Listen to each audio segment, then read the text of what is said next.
So I'm just going to play a clip of a delegate at the Labour Party conference, Angelo Sanchez from Leicester constituency, and this is what he said.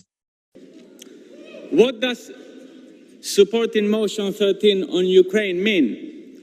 It means that the future Labour government will be sending money to a government, the Ukrainian government, that is repressing the left in their own country, a government that is criminalizing socialist parties and imprisoning Ukrainian activists. You will be supporting a government that has passed anti-workers laws, which completely strips Ukrainian workers of collective rights. If you support this motion 13 on Ukraine, you are not supporting the Ukrainian people. You are supporting only the United States. You are supporting neoliberalism. You are supporting imperialism. Sorry, excuse me, delegate. This is a debate. You've got to listen to all points of view, please. No.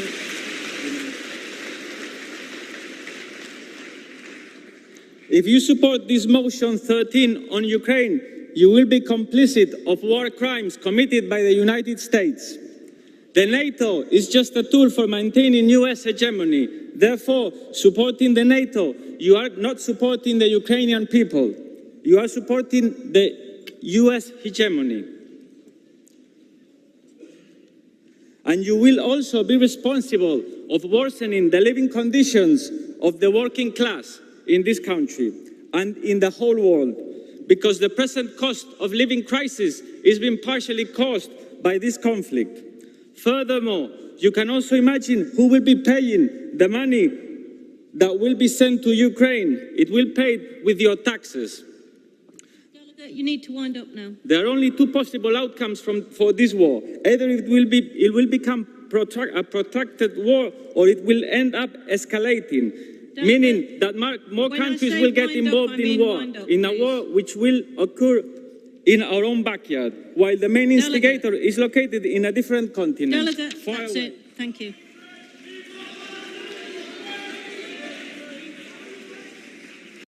After that speech, it was revealed that Angelo Sanchez was suspended from the Labour Party, which I find that unbelievable, considering that the chair was saying that everyone should listen respectfully to what he had to say. What do you think was so bad about what he said? Is there anything you think that could have been seen as something that warranted a suspension, Chris?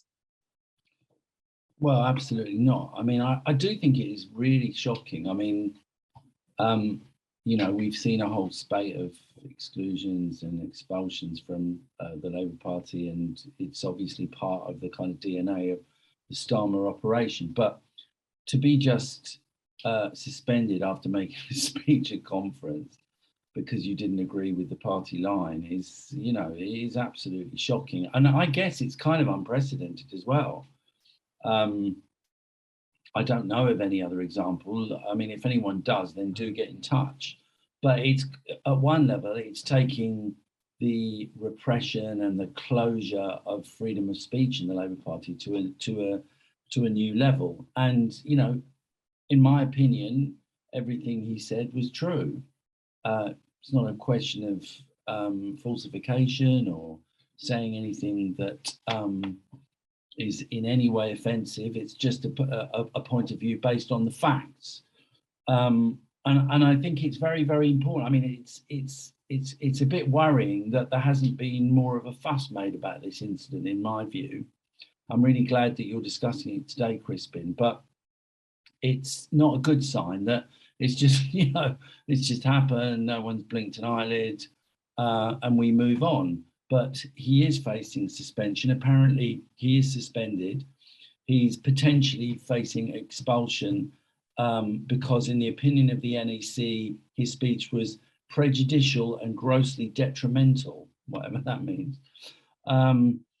And, you know, I mean, we've got to keep coming back to this issue. And I really, I mean, I've spoken to Angela. I'm very we passed on our support and solidarity to him. And I think it was a very brave thing to do and a very important thing to do, because this war is every day getting more and more serious, every day getting more and more frightening.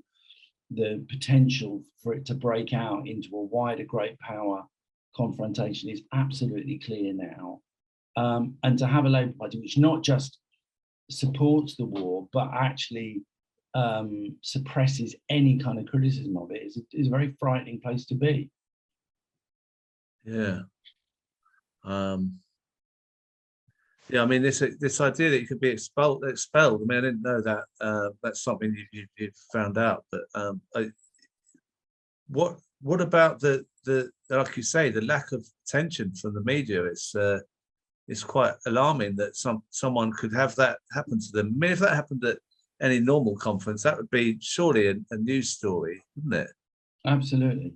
I mean, it shows, well, I think it shows two things. One is the absolute consensus in the mainstream about the war, that, no voices are even, considered along the lines of our point of view or Angelo's point of view in the mainstream. And secondly, I think it shows that, Starmer's going to get a very easy ride now, because he's positioned the party as absolutely in the centre, as a safe pair of hands for British capitalism. In the circumstances we're now in, there must be, large sections of the establishment who are thinking, okay, we've got to have a Labour government. So, there's not going to be a great deal of kind of scrutiny of what happens in Labour, and there's certainly not going to be any criticism of people who certainly not going to be any coverage of people who criticise Starmer from the left. So, for all those reasons, this incident is essentially being covered up. So I think it's very important that we rally to Angelo's side. I think if people can write in letters of complaint about the suspension, certainly send him letters of support, anything that can be done by people inside or outside the Labour Party to try and head off this expulsion, I think is very important, mainly because it's, just a general question of democracy and so on, but also because we need to keep, as I say, I do think we need to keep coming back to this issue of the war. It's not only a terrifying confrontation, it's also one of the main, as Angelo himself said, it is one of the main drivers of the cost of living crisis. So, that's important. And it's constantly being used in propaganda terms by the government as well. So, I think we've got to get on the right side of this argument.